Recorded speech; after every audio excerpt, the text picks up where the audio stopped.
This is a Huddle Sports Network broadcast. You can find us on Roku TV, Amazon Fire TV, Facebook, and of course YouTube. Get all your NFL news here first.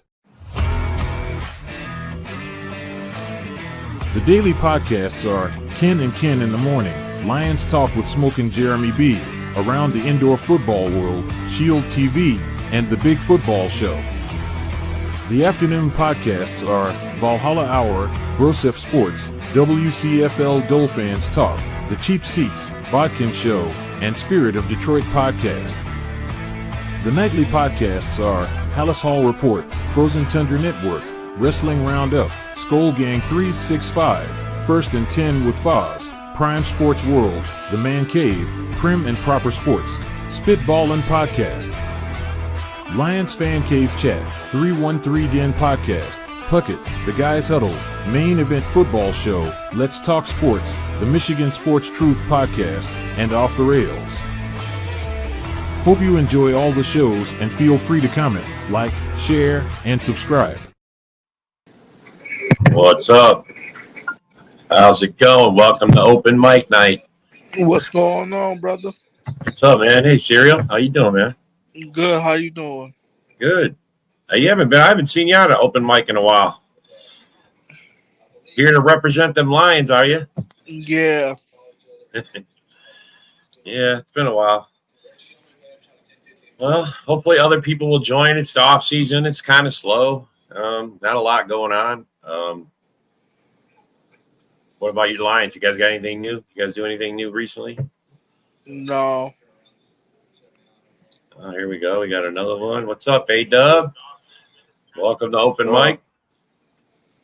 What's going on, fellas? What's up? A little slow. It's off season. Mm-hmm. So, more or less to speak of. what's that? You're kind of quiet, A-Dub. I can hardly hear you. Said it wasn't much or less to speak of. Yeah, it's definitely so maybe turn you up a little. There we go. How's that? Try talking now, A-Dub. Yeah, it said it wasn't much to speak of. Yeah. Okay, you're better. That's better. All right. Yeah. All right. Yeah. No, we haven't done anything. I mean, we haven't signed anybody. It's all been pretty quiet. Just waiting for Jordan Love's contract to sign. Some people are saying it's going to be near $60 million. What do you think? The longer they wait, the more difficult, the more pressure it is on everybody. Yeah, it's. I wish they would have already signed it. You know, I don't think they expected. We were talking about it last night on the Packers show. We didn't expect them to. For Lawrence to get a crappy deal like that, and it's making them holding out look like a wrong move. Well, pretty much everybody's gonna see themselves get a crappy deal like that. Like everybody's gonna overpay for somebody who don't deserve it. Well, hey, everyone's setting the market in one way or another. Yep. Oh, and he deserves. I personally, I mean. I know everybody's like, it's 1 year, it's 8 games, it's 9 games, it's 10 games, whatever you guys want to. It was a good sample. Like, he played elite level football the whole second half of the season last year. I mean, 18 touchdowns and 1 interception. I mean, he made choices, good choices. He was controlling the offense. He looked like a pro out there. I mean, I don't know how much more we need. I know it sucks. I wish we had more time, but based on what we already got, it looks good. I mean, you got enough to where you want to pay him now, but I think that's the case. Like, you don't want. I think it goes back to what I said before, that you don't want to have yourselves caught up in a situation similar to what the Giants had with Daniel Jones. Like, one sample size of a good year, and you overpay the guy, and he will eventually, end up taking a step back and regress on you. Except Daniel Jones had multiple years of looking bad with the Giants before he had that one good year. Yeah. Yeah, I don't know, man. I mean, Jordan Love's doing everything right. I think he's checking all the boxes. He's meeting. He's doing things Aaron Rodgers. I don't remember doing off-season workouts with these guys. Showing up to OTAs. I mean, we had 100% on OTAs almost just on guys just wanting to play, wanting to be together, wanting to do this. So it's a good thing. You could take it as a sign that everybody's bought in. They bought into this team being a contender, just like anyone else, like everyone else in the NFL may buy into their team being a contender. Everybody's just buying in. What about the Lions? Hey, man, you guys are really everybody says you guys are, all the Lion fans are like, we're going to win it all again. We're going to win it all. I mean, you guys think you guys going to repeat? You think you got 12 wins in you again? I think it's going to be a good season. I don't know how far we'll go, but. So you're not one of those guys who's like, we're number one in every aspect of it, man. Well, I love Lion fans. They love that they did well, but man, some of those guys are going a little overboard. Holy cow, the posts are crazy. Number one in everything. Number one at water boy. Number one at quarterback. Number one at what? Man, let's just play it out. Number one on defense, and not to mention, I even shared the list where they supposedly had 8 players make the top 100. Did they have 8 players make the top 100? I mean, bro, they had a good team. I'm not saying they didn't deserve to make it. I mean, that list is based upon all the players. So, those are guys that line up these guys every year or every, week. And, they know how. I mean, it's the top 100. I don't hold a lot of stock in it, but it is what it is. They had 8 players, though, really, in the top 100? Yep. Supposedly that's how many the Lions may have had, but adding us as well as every other team in the division only had 2. And the only 2 for Green Bay was Jordan Love and Jair Alexander, obviously. Jair made it even with an injured season. Interesting. I mean, I understand why Jordan Love got it. Like I said, he played elite level football in the end, but the Love deal give him 20-some season, maybe 3 or 4. Well, come on, bro, 20-some million. He's gonna get more than 20 million, bro. That's for sure. Love has mastered the offense. He learns from each mistake, and the more defenses he sees, yeah, 100%. I mean, he was out there. Literally, he was out there calling out the linebackers. He was making all the reads. He was, he looked like a pro out there, and I don't see why they wouldn't pay him. The guys are behind him. All the players, the team is behind him. The coaching. I mean, even the experts are out there saying. Yeah, and as far as the players from Detroit that made the top 100, their highest rank was Penei Sewell at 17. That was it. But still, they have 8 in the top 100. That's pretty good. I mean, it says they're getting noticed, man. I don't know how much. Who's that? Oh, my bad, bro. Sorry, John. I didn't see you there. Sitting here talking. Yeah. Hey, John, did you hear that the Lions had 8 players in the top 100? Yeah. Well, when you're playing good, they're gonna have those. They're gonna get the votes. This is why it's the hype, man. It makes them think they should be number one in every category. When your team's doing good, usually your players get out there and get exposed, and they got good players. I mean, you can't admit, you can't deny it. They got good players. They got good core players. It's just I don't know. The depth behind it. Yeah. That's what they got solid front. I mean, core itself, they got a solid core, but it's just the depth that I worry about. For them, their whole line's pretty good. Yeah. Oh yeah. But one thing about it, about them, what I see is they got like a 2-year window. I mean, after that, they're gonna have to retool. It's not a rebuild because they'll have a good structure, but more it's a retool because way Goff's thing is structured. I mean, to pay $69 million in 3 years, I don't see them doing that. And then plus another thing, their offensive line is getting up there in age. I mean, they got to start plugging new guys in pretty soon here. You know what I mean? So I think they're going to do it in 2 years. They're going to ride these guys as much as they can and push as much as they can to get a Super Bowl in the next 2 years. I mean, that's why they went out and got Reed, or they went out and got that Rittner or whatever, that offensive lineman that's 34. I mean, why not go for it now? You got a 2 year window. You know what I mean? And they're trying to go for it. It's going to be a good dogfight in our division this year for sure. Yeah. Oh yeah, definitely. Yeah, and who's to say our division couldn't finish out the same way the AFC North did, where every team might have a winning record. When it came to that division, the worst record you saw was 9-8 by Cincinnati. Yeah. Everyone else in that division ended up having 10+ wins. You might see the same thing with our division this year. Yeah, it's like the Bears too. It's like, if Caleb actually comes out and plays just a little bit better than Fields did, and all he has to do is play a little bit better. Those guys are in for a fight too with us and the Lions, and I mean they got a good roster. All depends on how Caleb plays out. I don't see him actually competing real for us this year. I think it's more next year more than anything.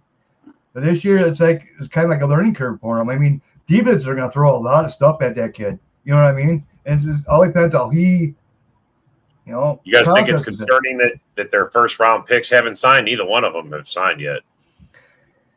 Well, the way I look at it, and the way that their character and everything is, I mean, tell you the truth, I don't know, that room is going to get, I don't know, it's all that different ages and stuff, like Allen and all that want the ball, and Moore wants the ball. That room's going to get that. It's just not going to have a good bonding. You know what I mean? It's not. They got a couple of divas out. I mean, they drafted a couple of divas. What they did. That's what I'm trying to say. They drafted 2 divas right off the bat. Yeah, but I hate the Packers. You're talking without even playing yet. You know what I mean? When cocky players like that, usually they're like that. They don't turn out. They don't turn out, dude. Well, I mean, you got to pay your dues. You got to put time in. Let them, play first and then get cocky.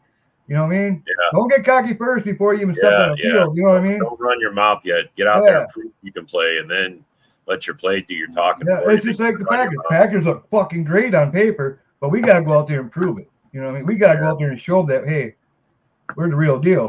They got to go out there and prove it. Yeah, nobody's going to believe we're a top 10 defense till we prove it for sure. Exactly. Bears got to prove it too. Yep. Honestly, bro, I don't think any of the, how Bear fans say, the Bears improved I think it's just because they got better talent around Fields. I think Fields was never going to be any better than he was. Even if he had this talent here, do you think he could hit 3,000 yards? I mean, he never hit 3,000. With the receivers the Bears have now, maybe he does hit 3,000. I think they could. They could.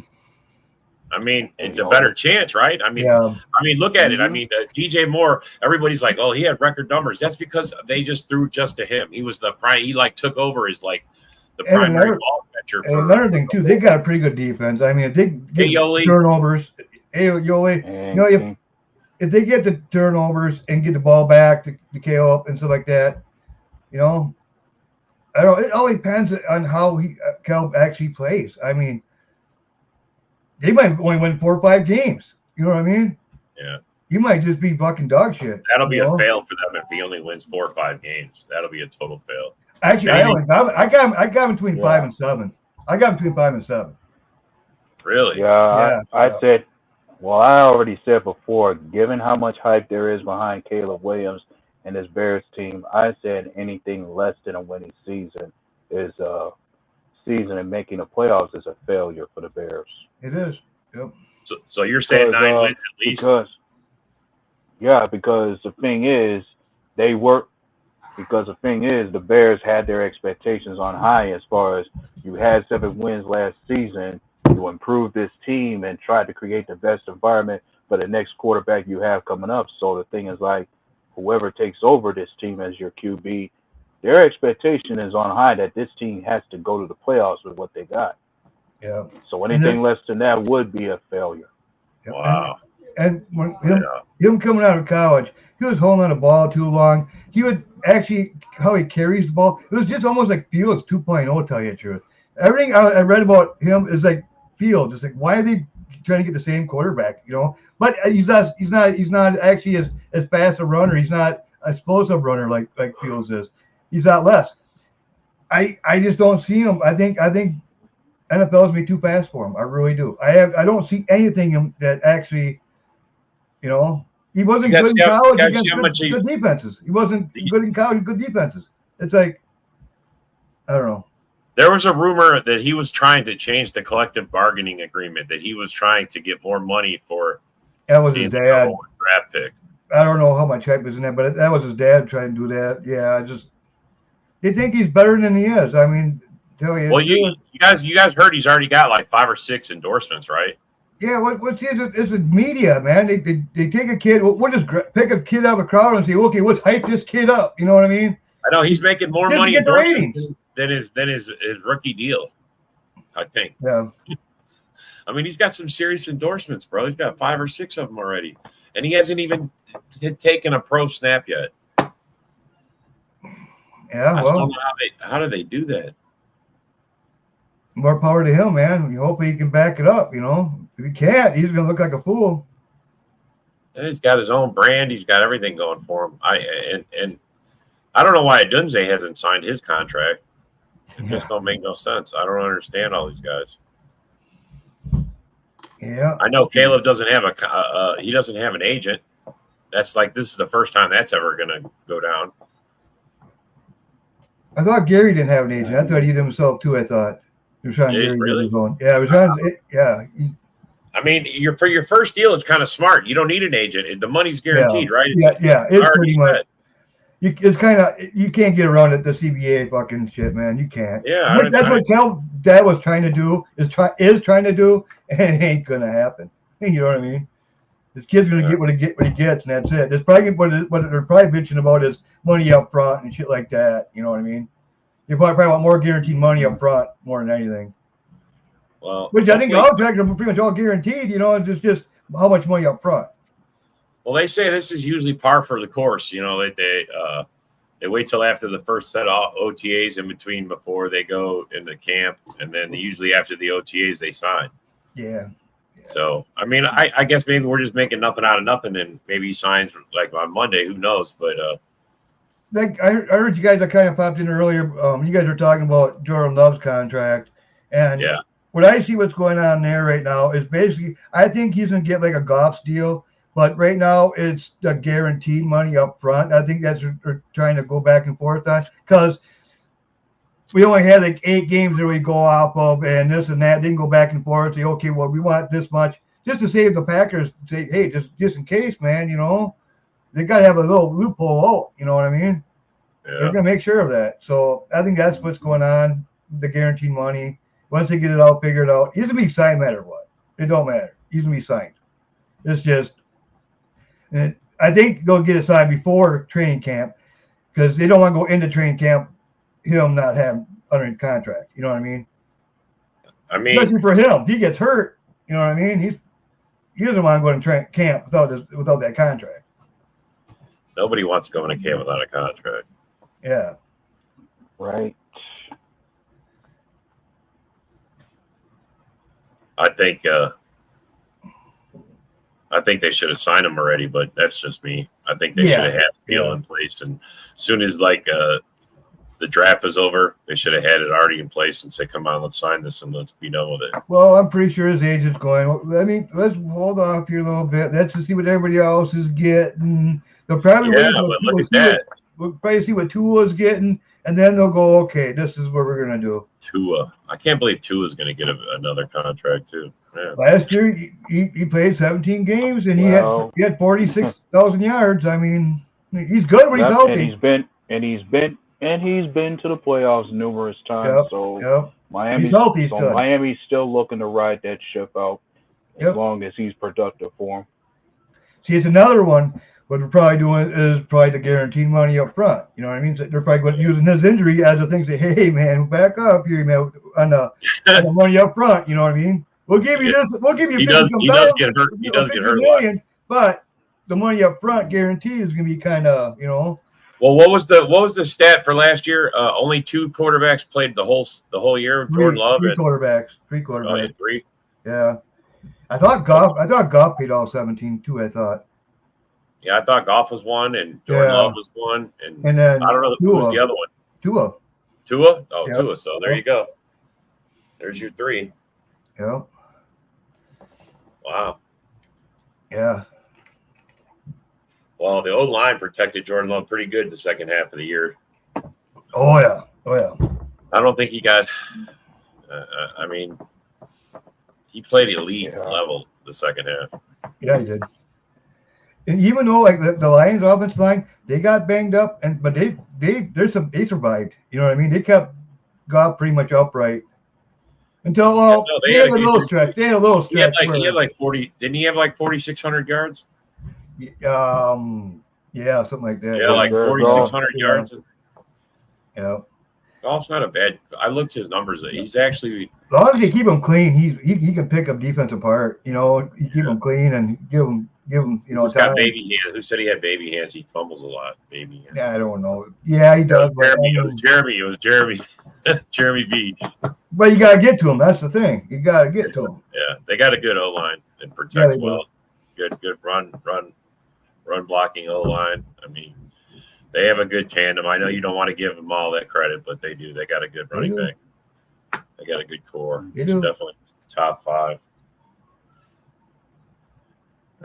And the Vikings. But we'll be coming up and squashing it and taking over the division, though. And the shit talk is flying. Everybody's talking, man. Look, I don't mind. I love Lion fans, love their team, but man, you can't be. There's Jeremy. Look at that. We mention his name and he shows up.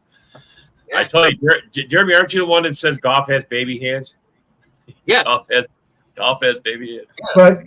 But one thing about it, you gotta get to him, man. You gotta get past that line to get to him. That's the thing. Yeah. Right. That's why his fumbles have gone down since he's been with Detroit versus what it was with the Rams. Yeah. Well, hey, since you're on here, Jeremy, what expectations would you have for your secondary now? Like, I know that was the weakest part of your defense, I recall. Like, do you expect them to be a little bit better now, especially with the draft picks you got? With the draft picks and the key off-season additions, and if Mosley can be healthy, people don't realize how huge that is. Because Mosley, before he got hurt 2 years ago, was playing like a top 10 corner. Yeah. I mean, he was a great guy for San Francisco, and then he blew out the knee, and then he comes here and 2 plays in, blows out the other knee. I mean, it wasn't the same knee again. It's not like what's his face. Nick Chubb blew out all 3 ligaments in college, and then had it happen again last year. And everybody that thinks he's going to be just as good as he was, that gets in your head. Yeah. Remember Willis McGahee when he did it the second time in the pros? He was never the same. Yeah. So there is history to go by there. Now, is Nick Chubb built different? 100%. But that doesn't mean that the mentality is any different. Because Willis McGahee was the same type of runner as Chubb after he healed. He was one of those guys that was a dog getting the 5 yards per carry and all that stuff. But I just don't know how you come back from that. That's like a major tear. I didn't think he was going to be back. It's amazing that he's even going to try it. Quick too, actually. Yeah, it's pretty fast. Yeah. They said he's running it. He's just not taking contact yet, which they're not supposed to be doing contact in OTAs. Yeah, exactly. But my expectations for the secondary. Our passing defense was 27th in the league. Eesh. The Panthers had a better secondary ranking than us. Yardage. I don't mean to laugh. That's funny though. No, you can laugh. I bring it up all the time. And by accident, if it doesn't get past the 20s, AG has to go. Yeah. Because if you look at the talent level of what we brought in plus what we drafted, there's no reason for that secondary to be torched like that. But I'm not like the homers saying, "Oh, we're going to have a top 10 passing defense." Yeah, you guys are. There are a lot of fans out there. You guys are top 10 in every category. I said my expectation is anything above 20, but what I want is top 15. I'll be happy at 15. If it's at 15, I'm in my glory. Because if we had the 15th ranked passing defense last year, we win the Super Bowl. Yeah, exactly. Because we wouldn't have lost 3 other games. Yeah. I mean, as you look at it nowadays, I'm about to say, as you look at it nowadays, most teams will have their defense be middle of the road in certain categories, especially passing defense. Right. Passing defense, because it's a passing league, and the league rules favor the passing offense. All these times we see the offensive guy push off, and offensive PI isn't called, but as soon as you lay a finger on a guy's jersey, defensive holding. Yeah, well, we kind of talked about it in the morning show, our Ken and Ken show. I don't believe that there's any dominating defenses anymore. The way the offenses are, the rules for the NFL.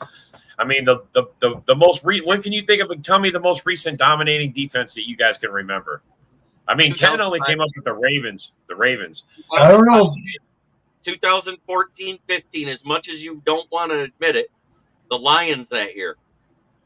The Legion of Boom. The Legion of Boom is more. I mean, that was a more dominating defense for a couple of years. I mean, and that's even then. Yeah, the Bucks had a good defense too a couple years back. Really good defense. That was I'm about to say. 2012. I'm about to think. Russell Wilson. Yeah, I was about to, another team that. Yeah, I'm about to say another team that came to my mind. What about Denver? They had it when they had Von Miller and company. They had a good defense that carried it.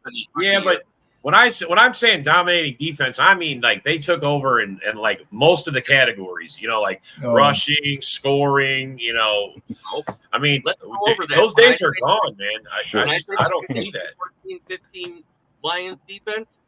They were the second in NFL history for rushing yards per game against. You know who had the first? The 2000 Ravens. Yeah. Ravens always got good defense too. The Ravens seem to come up. Defense. Well, back in the day, for me, defense used to be the identity for the Ravens. Yeah. It was. Ray Lewis was a beast. And then when Ray Lewis got that second Super Bowl and retired, they steadily went down.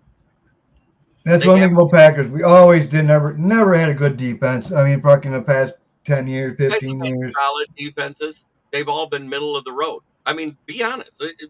Say it like it is.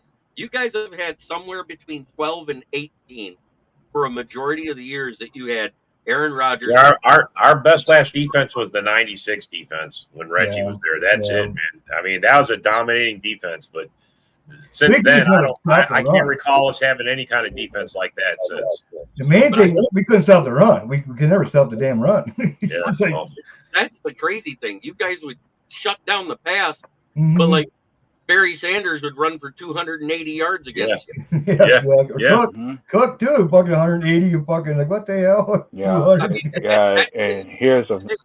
And most people will say the biggest reason why we're always going to be having a top pass defense is because people rarely throw the ball against our defense.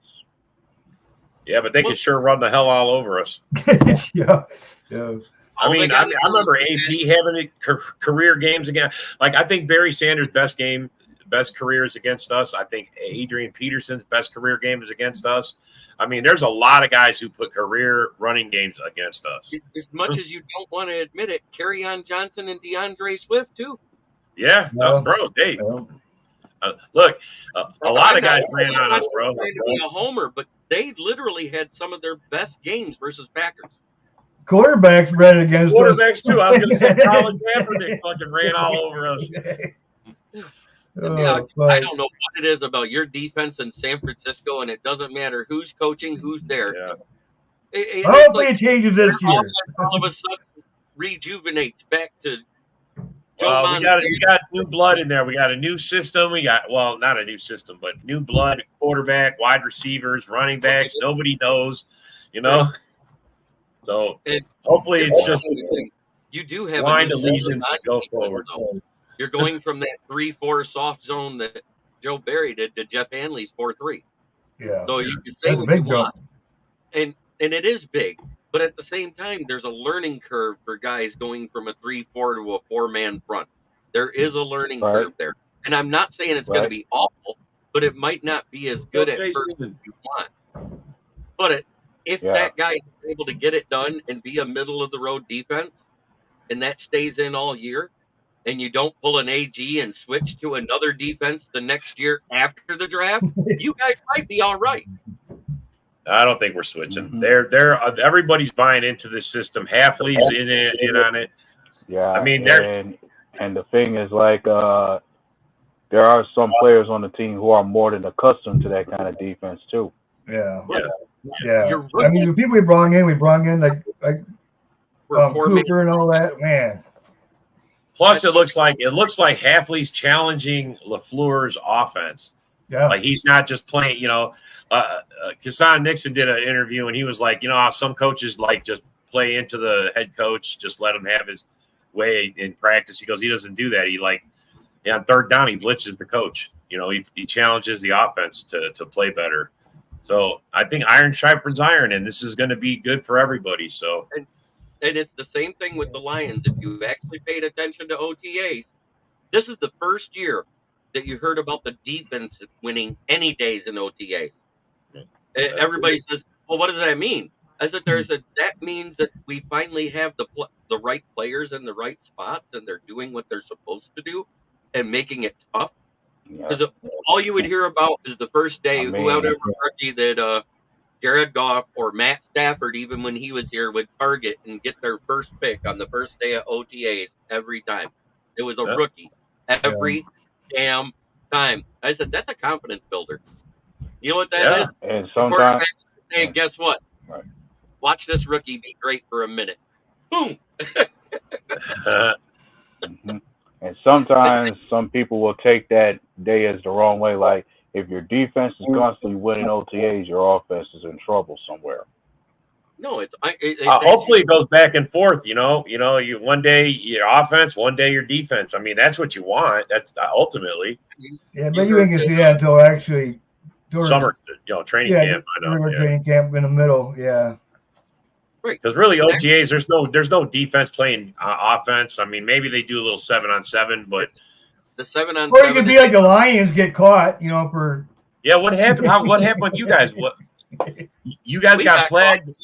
Contact. We got caught doing full contact too early. Hey, guess what? I don't. Trying to get one step ahead of the Packers, but. Hey, I don't mind it. Is it cheating? Is it technically cheating, or is it just like? Well, basically, what Campbell probably says, you know what? Screw it. We're gonna have a day off anyway, so let's just fucking do it and just get fined. Yeah, I know. Like they punished it. It was like a huge punishment. You get a day off. Okay, there you go. Yeah, that's exactly what I said on my podcast. I think John actually came in that day because I covered it. I was like, okay, guys, let's see. We got in trouble because we went full contact in OTAs. And all that means is that we had an extra full contact day than every other team in the friggin' league. I said, that means that they went out there in pads and everything and played full contact football. So if they didn't feel confident that somebody would get hurt or not, they wouldn't do something like that. Yeah, but then, I think these rules are crap anyway. With the NFLPA president on your team, the smartest thing Dan Campbell could have did was, yep, we did it. What punishment did you give me? Because then you don't have to do an investigation. Yeah. They can say, lose your practice. Have a good day. Yeah. No, hey, Jason, how's it going? they didn't deny it, and it didn't seem like it was a big deal. It was over and done with relatively quickly. Yeah, I kind of wish you would have changed a long time ago too, man. I got sick of Barry fucking a couple years back already. I agree. You guys know what, man. I was never a Barry fan. Packers will make a smooth transition into a 4-3. If anything, we'll be asking why we didn't make a switch a long time ago. Exactly. I know why you didn't make a switch, because Joe Barry doesn't know how to do anything other than soft zone coverage and a 3-man front. Because he came in and he tried to do that, and he's the reason why Jim Schwartz got fired that last year. Remember that? Oh. So I don't understand why we hired Barry in the first place. Whose genius was that to hire Barry? I think he was hired prior to Gutenkirch being there, so it would be the previous GM, right? No, I think the floor picked him. I think. Yeah, we had Mike Penn in there already. Because Penn was in there in his first year. Penn was our DC when he came in. We kept Penn over from the Mike McCarthy. Wasn't Joe Barry an assistant defensive coordinator for the Rams, and you guys said, "Yep, you got a good defense. Let's grab him." Yeah. And then I found out he was oh man, he was part of that 0-16 team. I was like, oh no, with the Lions. Bro, he never finished better than a 20th spot. His defense never finished ahead of 20. And we lost our shit, that's horrible. We lost our defensive coordinator from the 2011 season in the 2012 season because we started out slow. Remember that after we had our went to the playoffs and got jail sex by Drew Brees and the Saints. Hey, at least I admit it. I don't sugarcoat anything. Exactly. But if there was a reason, one of the reasons I felt Mike Pence. Now, when we had Mike Pence, sorry, I was going to mention when we had Mike Pence for the time. I thought the only reason he was fired was because when it came to his defense, he was more focused on the pass defense being the best part of our defense, which was it for the time. But when it came to the front seven, that was the bigger concern that he should have had, that he didn't focus the most on, which is why I felt he was fired. I think Packer fans would be elated if you guys had a Don Capers. Oh shit! I think you guys would be elated, right? What's that? If you had a top 15 run defense this year. Oh yeah. I'll be dancing down the table, man. Hell yeah. Somewhere up there, that'll work. Yeah. If we had a top 15, you guys would have been facing us in the NFC Championship. I'm going to tell you that right now. And to me, that definitely compliments the offense. Actually, if we had a damn good kicker, we would have fucking probably done it. Don't blame the kicker. You cannot blame the kicker. Yeah, I mean, and my thing about and here's my thing about our kicker. Sure, he may have missed a lot of field goals, but if there was a time I'd be worried about our kicker being bad is depending on the field goal percentage not being so good. If it was anywhere beneath 80% all the way down to where it was 70 or worse, yeah, you'd be worried then. Okay. I heard in the offseason, I guess they pretty much figured out why he was missing, stuff like that. Him and his brother have been working on it and stuff like that. And OTAs, he was doing really good. But our third kicker was really horrible. So we brought in your kicker, your old kicker, which was your best kicker, tell you the truth. I mean, most accurate kicker, and you let him go. Huh? Until we signed who we signed, he would have been our best kicker. Yeah. Well, your new kicker ain't really the. All right, he's the most decorated one you had. He's got the best leg goal. He's kind of more of a experimental fucking kicker. The way I look at it. Well, the thing is, Jake Bates. You can say what you want about his outside game because, yes, he missed 6 or 7 field goals outside. Inside Ford Field, he didn't miss one, and he has a long of 64. So it's just the wind. He's got the weather. Right. We play 14 games indoors this year. That's a big deal, man. That's a huge deal. All these stadiums. That's a big gamble, though. I mean, that's a big gamble. Well, I suppose it's a Lions. I forgot. You guys gamble everything. Why not gamble on a guy that's been 100%? He's got a leg on him. He's worth a gamble. Question. Yeah. As as you mentioned, you're playing 14 games indoors this year. Does that give you some concern about the idea of them being in the weather come playoff time? Like if they're playing indoors so much, it could be a match. I think that usually be a factor into where you're gonna not have much comfort outside as much if you're playing inside a lot. The best part is that 2 of our 3 games are at the end of the season outside, so that's what's going to have them ready for the playoffs. Because we play the Bears and then we play San Francisco outside, and I doubt we go to the Bears for a home. San Francisco's not going to be shit. That's going to be nice. Yeah. The Bears, all right. I'll give you Chicago. I want to see cold weather outside, windy. And San Francisco is on the bay. There is wind, but still, bro. It gets them ready. It's not even going to be freezing weather. It's not even going to be cold. Okay. But when it comes to the San Fran team, one's got to think how far the trade rumors going to go with them. Like, are they still thinking about trading some of their receivers over there? Yeah. Especially when it comes to that cap situation catching up to them. Right, but at the same time, they've got the cap space to keep them on their roster right now. They really don't have to do anything. As a matter of fact, they already re-signed Debo last year. Yeah, Debo's contract was good. I think what they'll do, they'll run it back this year. What they got, they'll run it back this year and see, and go for one more gust. And if not, then they'll have to blow it up. If I was John Lynch, I would run it as is this year. Tell IU to shut the fuck up and play, or you don't get a game check. Yep. And then, if he is playing like shit and they don't have a good team going, you trade him at the trade deadline. Wasn't he just recently quoted for saying they don't want him? They literally said they don't want him. No, that was basically, they told him they can't afford him, and he's making a big deal out of it. Yeah. But at the same time, they offered him like $26 million. They offered him 26, and he won't take it. Right, 26. he won't take 26, and he's not worth more than that. Yeah.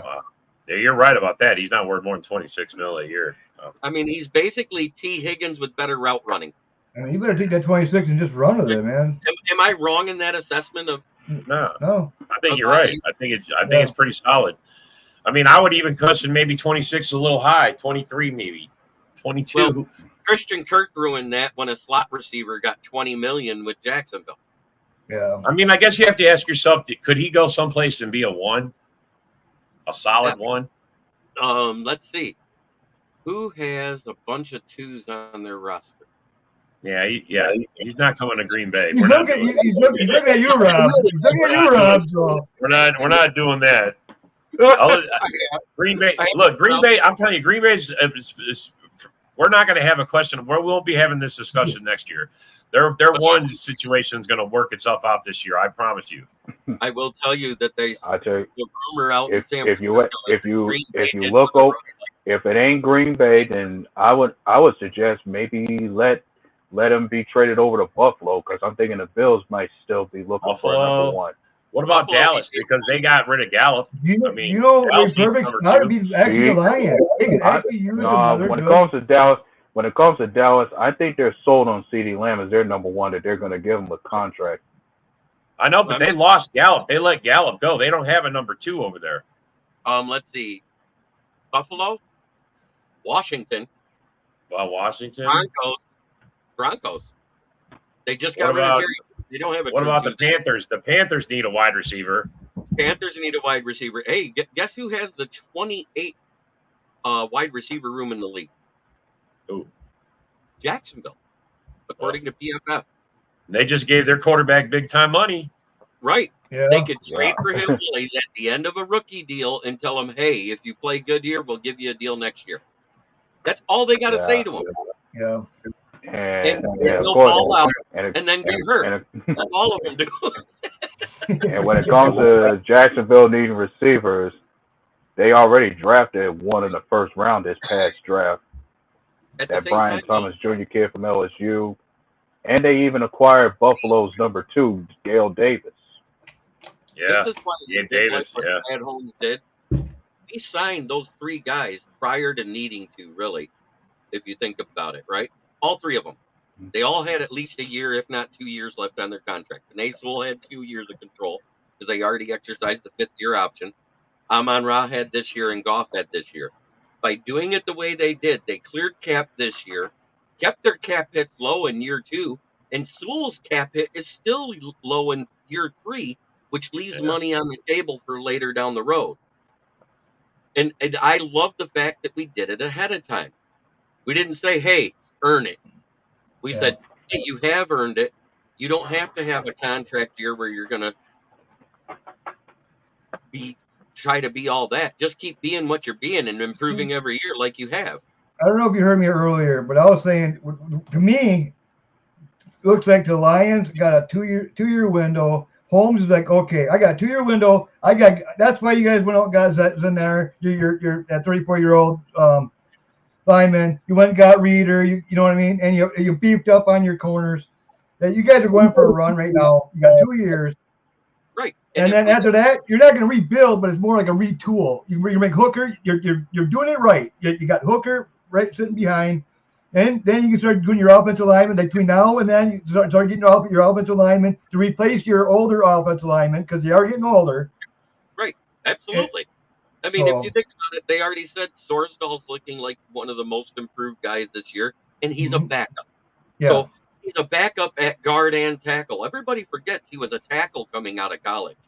They moved him to guard due to depth issues on the roster last year. Yeah. We still got other guys that haven't even touched the field yet at tackle that nobody's even talking about.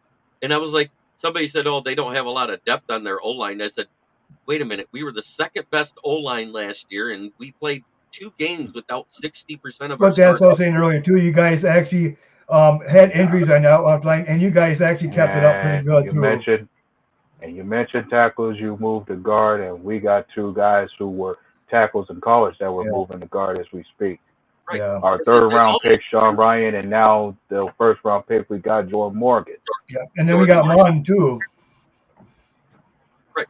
But everybody's like, and the other guy to look out for that I heard had a great camp and nobody's talking about it. None of the podcasters has mentioned his name, so I'm going to mention it because we gave him some of the biggest guaranteed money out of our UDFAs. It's that Kingsley Eguakun. Came out of Florida. He was considered prior to the season being one of the best college football centers last year, and he got hurt week 4. He's already. I wasn't laughing at you, Jeremy. I was laughing at the comment here. Yeah, he's laughing at me. Hey, man, Wayne Fonts was a good coach for you guys, man. Yeah, he was a great coach. Second best percentage we ever had. Yeah. So I mean, I don't think they're going to go in. I don't think they're going to resurrect Wayne Fonts. I don't think so either. But I remember the Wayne Fonts eras, man. That was when Barry was there. And Billy. Oh, no, that was Monty Clark. Monty Clark was with Billy. But there really isn't anybody to come for Campbell's job, really. Campbell's job, I think, is pretty secure. Sheila Hamp loves him. He's definitely. Yeah, I think he's and of course, I share the list. And of course, I share the list. I know John Dorn's seen as he commented on it as far as the top 10 coaches in the NFL, and Campbell's one of them.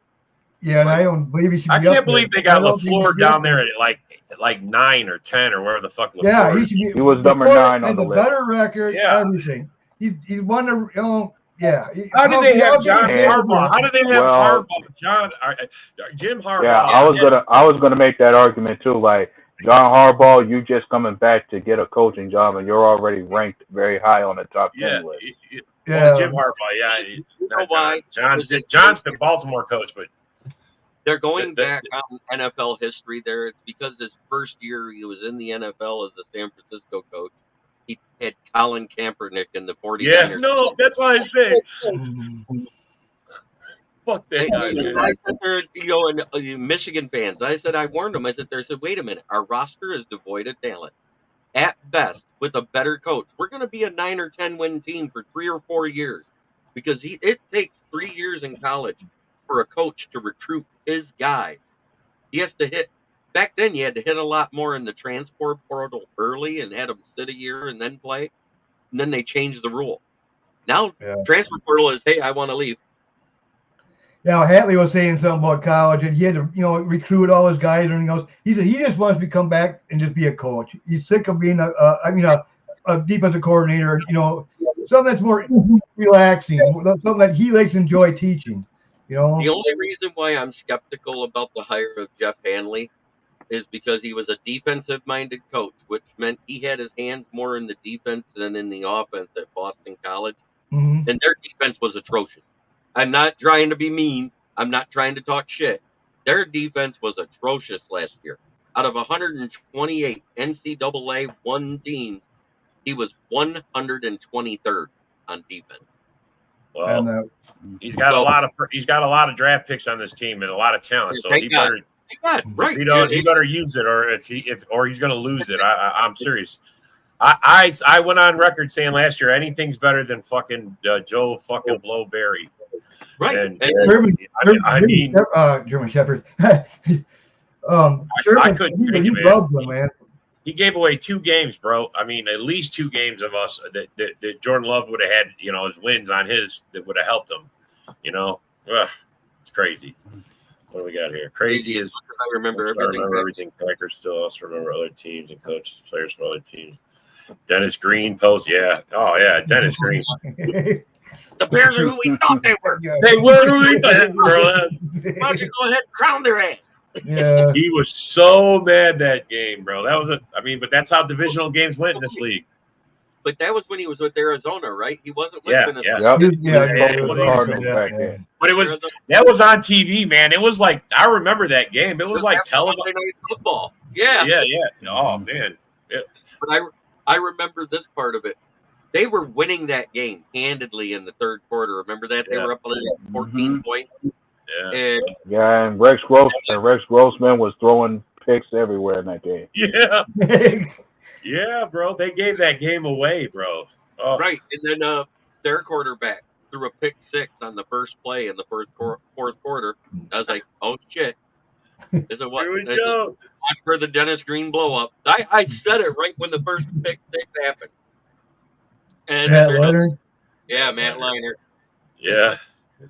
Hey, and I will say one thing. In 2011, when Rodgers did go down and Matt Flynn came in on Thanksgiving and lit us up for 6 touchdowns. Oh, yeah. He got all his money from that game.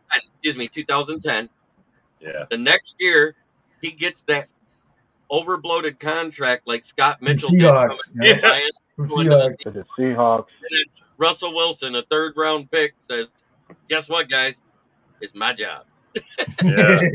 Yeah. Mm-hmm. And I for the Badgers. Yeah. Craziness, man. And then Russell Wilson, 2 years, gets to the Super Bowl both years. And he's the only quarterback that broke that stigma about being on a rookie contract and losing your first Super Bowl and then going back and winning one. Yeah. He's the only quarterback to have got it. I've asked that question 100 times and nobody's given the right answer, and it's right there. Remember, because he threw an interception instead of letting Marshawn Lynch run the ball the first time. Yeah, he ran him. Yeah, they should have won the second one. They should have. I mean, they were 1 foot away. And who was that corner that caught that? Actually, he got a big payday, and he was actually crap right after that. He was always crap. I got another question. Hey, there's another question I'm sure you could stump some people at.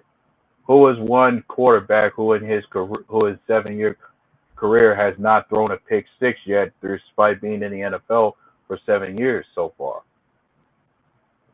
7 years. He hasn't thrown a pick 6? Right. Well, we know we can't. get He's been here 7 years? Yep. If you want the answer, I'll give it to you right now. The answer to that question is Mitch Trubisky. Are you fucking kidding me? He's never thrown a pick 6? Never thrown a pick 6? Nope. Not yet at all. And money, Mitch? Money, bitch? Yeah, money, bitch. Holy shit. That's a pretty good stat, actually. That is, bro. How the hell is that? Wow. That was our meet down in Seattle game. Never forget that, geez. I mean, how could you not? What was it? He rattled off a 65-yarder carrying half the defense on his back. Yeah. Marshawn Lynch was such a beast. He was King Henry before King Henry was a tickle in his daddy's pickle. Skittles. Skittles. Skittles, all in Skittle power. Yeah. Yeah. Skittle power. Fucking guy. All he did was chew.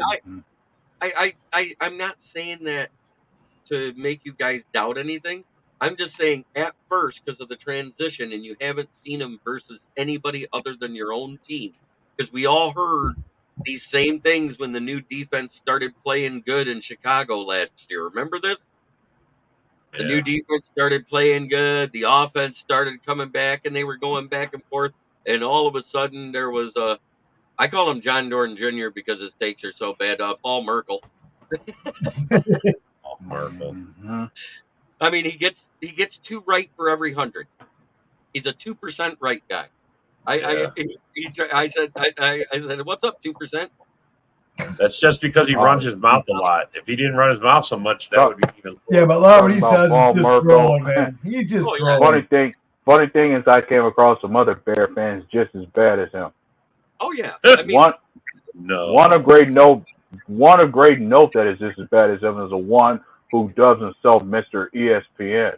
It's like that the other day, that one they had, I put all Packers on everything, the best of everything. By the end of the season, it's going to be all Packers. Everybody fucking blew up on it.